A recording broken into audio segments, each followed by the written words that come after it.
السلام علیکم۔ انسان کی زندگی کا خوشحالی کا تعلق اس کی معاشرتی زندگی کے ساتھ ساتھ اس کی ازدواجی زندگی کے ساتھ 90% تعلق رکھتا ہے۔ ایک بادشاہ وزیروں کی فوج کے ساتھ جا رہا تھا تو ایک شخص نے دیکھا اینٹ پھینک رہا، تو تیسری منزل پہ اچھلتی ہوئی جا رہی تھی۔ بادشاہ نے وزیر سے پوچھا تھا اس کا کیا مطلب ہے، یہ کیا اتنا ایسا شخص کیا کھاتا ہے؟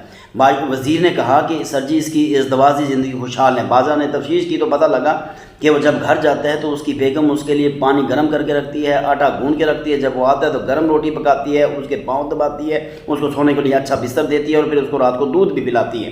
تو وہ جب بادشاہ نے اس کی تحقیق کی، اس کے بعد بادشاہ نے کہا کہ اس کی ازدواجی زندگی خراب کر دو۔ وزیروں نے اس کی عورتوں کے ساتھ مل کے اس عورت کے کان بھر دیے اور اس کو کہا کہ تیرا بندہ کسی اور عورت کے ساتھ ہے۔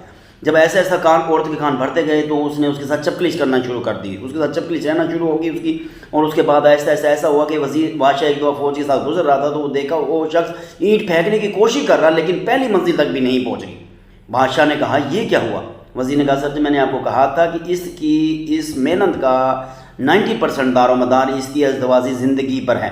بادشاہ نے کہا چلو اس کی ازدواجی زندگی دوبارہ ٹھیک کروا دو، تو کہہ دو کہ ہم نے یہ آپ کو چیک کرنے کے لیے کہا تھا، ایسا کچھ بھی نہیں ہے۔ انہوں نے کہہ دیا دوبارہ ایسا ہی ہوا، اور دوبارہ اپنے آپ کو ٹھیک کرنا شروع کر دیا، اپنے چیخے گلوے دور کر لیے، معافی مانگ لی، تو دیکھا بادشاہ ایک تو پھر گزرا وہاں سے تو اینٹ ویسی کی ویسی وہ پھینک رہا تھا، تیسری منزل تک جا رہی تھی۔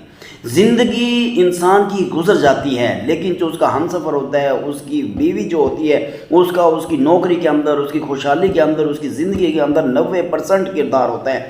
کچھ لوگ 20,000 تنخواہ پہ دال کے ساتھ بھی خوش ہوتے ہیں اور اچھی زندگی گزار ہوتے ہیں۔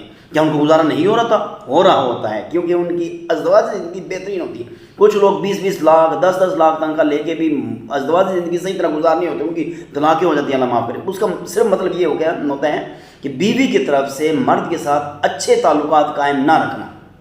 عورت کا مرد کی خوشحالی کے اندر 90% کردار ہے۔ اگر اس کو گھر کی طرف سے ٹینشن نہیں ہوگی، گھر کی طرف سے سکون ہوگا، گھر کی طرف سے اسے آرام ملے گا، اس کو گھر کی ٹینشن نہیں ہوگی، عورت اسے سکون دے گی، تو آپ دیکھیے گا آپ کی زندگی بھی خوشحال ہو جائے گی اور آپ کی ازدواجی کی زندگی کے ساتھ آپ کی معاشرتی زندگی بھی خوشحال ہونے شروع ہوگی، آپ کو ٹینشنیں بھی کم ملیں گی۔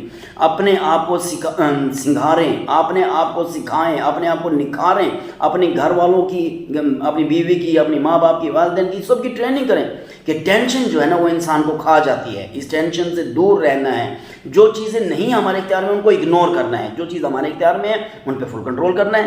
انشاءاللہ آپ دیکھیں گے ایک ٹینشن جب آپ کی زندگی سے ختم ہوگی نا، آپ کو خوشحالی خود بخود آنا شروع ہو جائے گی آپ کی طرف۔ شکریہ۔